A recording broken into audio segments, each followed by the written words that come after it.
Why you feel emotionally numb and how to feel again without freaking out. Emotional numbness, the great disappearing act of one's own feelings. One moment you're a human being with hopes, dreams, and even mildly inappropriate crushes on fictional characters, and then next you're a walking void, responding to life's greatest joys and tragedies with the enthusiasm of a lukewarm cup of tea. Yes, the quiet confessions we dare not say aloud, whispered only in the solitude of our minds, hoping that maybe if we ignore the emptiness, it will resolve itself. Remember this one? I don't really feel anything. Nothing excites me anymore. I should be happy, but I just don't care. Well, dearest reader, this is not just life. This is a defense mechanism, one carefully crafted to shield you from the unbearable weight of feeling too much. You did not wake up one day and decide to become the emotionally unresponsive person that you are.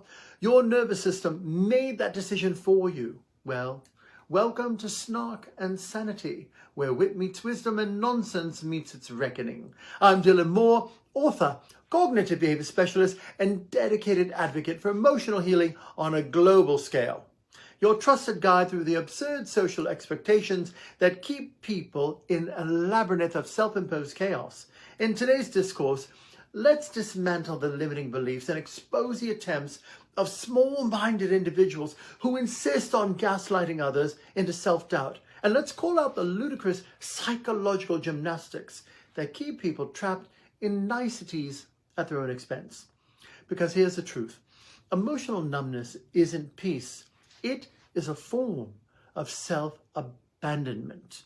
Now, a bit on why you feel emotionally numb. And no, it's not just growing up. If your emotions have mysteriously packed up and left, consider the following. You were overwhelmed for far too long. When emotions became too intense, your brain hit the emergency shut-off switch. It's not weakness, it's survival. You learn that emotions were unsafe. If expressing your feelings in childhood led to punishment, shame, or being ignored, your subconscious took notes. Better to feel nothing than to feel like you're a burden. If you've been stuck in functional freeze mode, you get things done. You meet deadlines. You function, but you feel absolutely nothing about it. Congratulations. You're emotionally disassociating with great efficiency. You're running on emotional fumes. The exhaustion of always holding it together means your brain has put joy, excitement, even sadness on pause. You confuse emotional numbness with being low maintenance. You pride yourself on being unbothered, but in reality, you've simply given up on expecting anything from anyone. So let's be clear.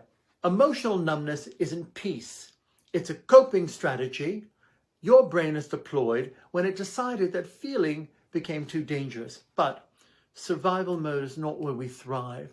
Staying emotionally numb and the real cost to remain in emotional purgatory, well, consider this. If you don't feel the lows, you won't feel the highs. The same walls that keep the pain out also keep out joy, excitement, and even emotional connection. If you avoid discomfort, you avoid growth. Feelings are not your enemy. They are data, guiding you towards what needs to be healed. If you stay emotionally shut down, life will pass you by because one day you'll wake up and realize that not feeling pain also meant not feeling alive. Emotional numbness is not the absence of pain, it's the absence of aliveness. And that, dear reader, is no way to live. Now, how to feel again without completely freaking out. Acknowledge that your numbness is not a flaw. It's an adaptation, one you can unlearn. Gently reintroduce emotions without judgment. Notice what makes you feel even slightly engaged, a song, a book, a childhood memory. Follow that. Sit with the discomfort. Instead of running from it, feeling will be uncomfortable at first. That doesn't mean that it's wrong. Start small. Instead of trying to feel everything at once, start by identifying how you feel in a single moment. You don't have to fix it, just name it.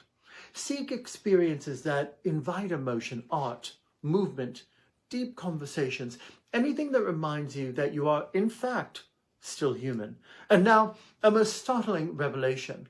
For those of you who have spent a lifetime muting their emotions, believing that it made them strong, here's the scandalous truth. Feeling is not weakness. Feeling is living.